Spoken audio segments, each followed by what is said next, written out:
પ્રમુખ તેરી તાનાશાહી નહીં ચલેગી જેવા સૂત્રોચ્ચાર સાથે ખેડબ્રહ્મા નગરપાલિકાના વિરોધ પક્ષ કોંગ્રેસના 11 સભ્યોએ આજે ચીફ ઓફિસરને આવેદનપત્ર આપી હૈયાવરાળ ઠાલવી હતી. રજૂઆત કરી હતી કે પ્રમુખનું મનસ્વી વલણ ચલાવવા પાછળ અનેક શંકાઓ ઉપજેવે છે. કોંગ્રેસના સિનિયર સભ્ય અને નગરપાલિકાના પૂર્વ પ્રમુખ પ્રવીણસિંહ સોલંકીએ જણાવ્યું, સરકાર તરફથી અંદાજે 7 કરોડની આવેલ ગ્રાન્ટનું આયોજન મે મહિનાની જનરલ મિટિંગમાં તમામ સભ્યોની હાજરીમાં સરકારના નિયમો અનુસાર કરવાનું હતું, પરંતુ જનરલ મિટિંગમાં આયોજન કર્યું ન હતું. જનરલ સભા મળ્યા પછી પ્રોસેડિંગ આશરે 1 માસમાં પૂર્ણ કરી તમામ સભ્યોને આપવાનું હોય તે પણ આપેલું નથી. આ બાબતે તારીખ 25 જુલાઈની જનરલ સભા તોફાની બને તેવી સંભાવનાઓ દેખાઈ રહી છે. અમે વિપક્ષના તમામ સભ્યોએ આવેદનપત્ર આપ્યું છે. આવતીકાલે જનરલ સભાની મિટિંગ છે, તેની અંદર અંદાજે 7 કરોડની ગ્રાન્ટનું આયોજન કરવામાં આવ્યું છે.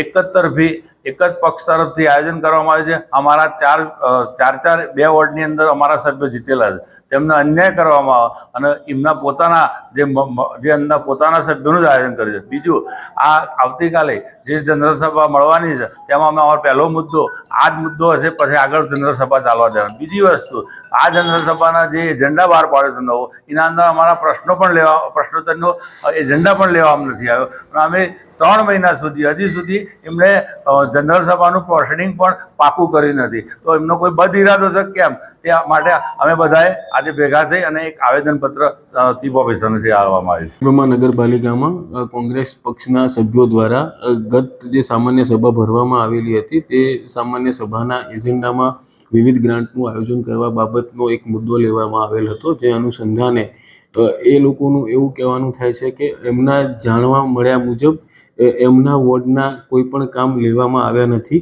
જે અંતર્ગત આજે ખેડબ્રહ્મા નગરપાલિકાના કોંગ્રેસના તમામ સભ્યો દ્વારા આ બાબતે એક આવેદનપત્ર આપવામાં આવેલ છે અને એ લોકોએ આ બાબતે અન્યાય થયેલો છે એવી લાગણી પ્રગટ કરેલ છે. આ બાબતે લોકોએ જે આવેદનપત્ર આપ્યું છે તે આગામી સામાન્ય સભામાં રજૂ કરી અને આગળની કાર્યવાહી કરવામાં આવશે. Bureau report, S9 news, Khedbrahma. અમારી તમામ માહિતીથી અપડેટ રહેવા માટે જોડાયેલા રહો S9 ન્યૂઝ સાથે.